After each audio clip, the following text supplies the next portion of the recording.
second paragraph, it says, described below are the clinical parameters which are to be measured at each follow-up visit after prosthesis installation. Preferably, the same investigator should follow the same patients after insertion of prosthesis and during the follow-up period with visits of 1 week, same operator. Okay. That this data that I have here doesn't show that. Okay. And what is the purpose, again, so that I'm clear, of preferring that the same investigator follow the same patients after insertion of the prosthesis? Oh, it's very simple. Too many cooks. Okay. In other words, if you have one patient who is seen by one dentist for one procedure and then another dentist for the provisional and then another dentist for the restoration, that is what you were calling the variable. That's correct. Okay, and that would affect the data. That's correct. That's, in my opinion, it will. But it's not necessarily recorded in any of the reports you see. I have to assume I'm responding to what I see the results. It didn't say the same clinician did the provisional, the same clinician did the prosthesis. Does it say it doesn't? They weren't. No, that's what I'm saying. I don't know. Okay. Yeah. Now, is another variable the amount of time that passes between follow-up visits? Another variable of what? That can vary the test results. Objection vague. Do you understand what I asked you? I insinuated to it. I mentioned it. There's definite variable. The longer the provisional, the worse the data. Okay. And the reason for that is what? If the implant is solid, okay, then we should proceed with the finalization, because let me tell you why. If the provisional doesn't put the tooth under function and the patient is chewing provides physiology, movement, circulation, bone. This is why the best analogy today in orthopedics, after surgery, they tell the patient, get up and walk. Okay. You want to use the bone, you want to use the knee, you want to use the joints. The same thing in the mouth. We want this patient, if the implant is in solid base, solid bone, stabilized, then we should finish the treatment so the patient can function and live normally.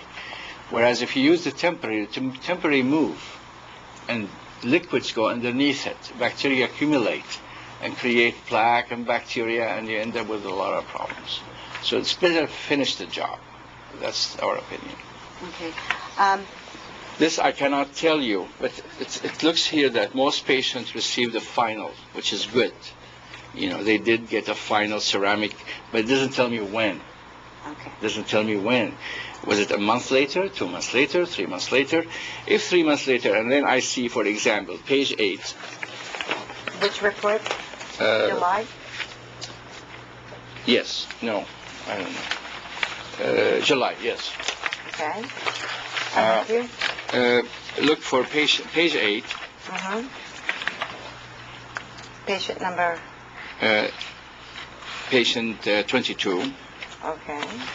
It says fistula and soft tissue inflammation post-cementation resolved with open flap debridement, loss of dental papilla. See? Now, if this patient had a bad temporary or a very lengthy temporary, which was not nicely contoured to match like nature, okay, that would explain the tissue inflammation. Okay, now, because I don't have the dates here of this, when was, like for example, patient 22, male 53, time placement, when? 1999, 95, 97, 92, when? What month? So I could, intellectually could put in my own mind that if I see that the temporization or provisionalization period was 4 months, which is not usual, that will explain the fistula. See? Okay, I mean, as a reader, that's what I like to see. Or as a co-investigator, I like to see that. And I wish these reports were sent to me overseas. Okay. And again, this is the first time you're seeing these documents. Yeah. Okay. Is there anything else that you would like to add with regard to your analysis or your review of these particular documents that I've had that you haven't said already? No, I think I mentioned most of it. Could you tell by looking at these reports whether, whether all of the patients have been checked within the last 5 months?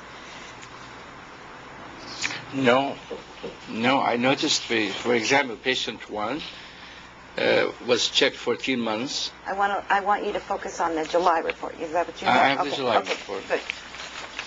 I mean, this requires a study by itself. No, I know that, and I don't want to...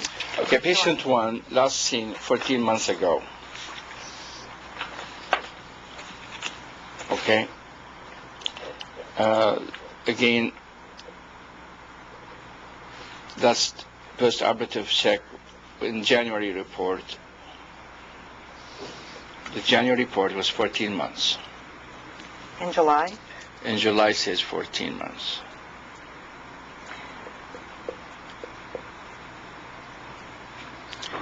So what is your... And then it says the fistula related to soft tissue abutment crown interface resolved at the removal of temporary restoration and curettage. Again, I can't make a judgment because I have no dates. Okay. But you have to go through that and check. Okay. The patient But what next. I'm saying is we were talking about the... Patient number 3, Okay. no change. 20 months. In other words, that patient has not been checked since the first report. Correct. Okay. Does that cause you some concern?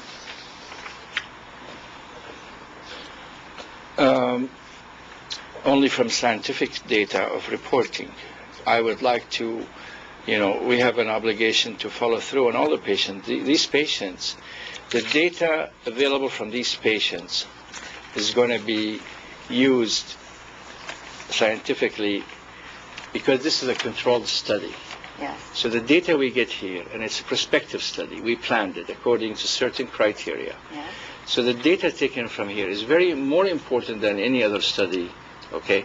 So it is our obligation, moral obligation, that we get these patients, bring them in, go to their homes, get the information, and follow up to be sure the data, because this is very important from a health standpoint. Okay. So I feel I like to go after these patients, bring them back.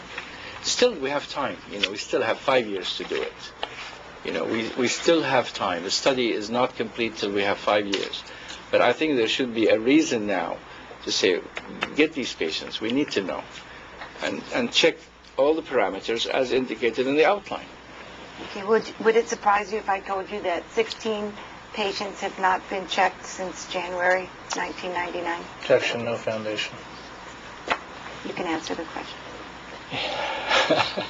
I'm surprised, yeah. Okay.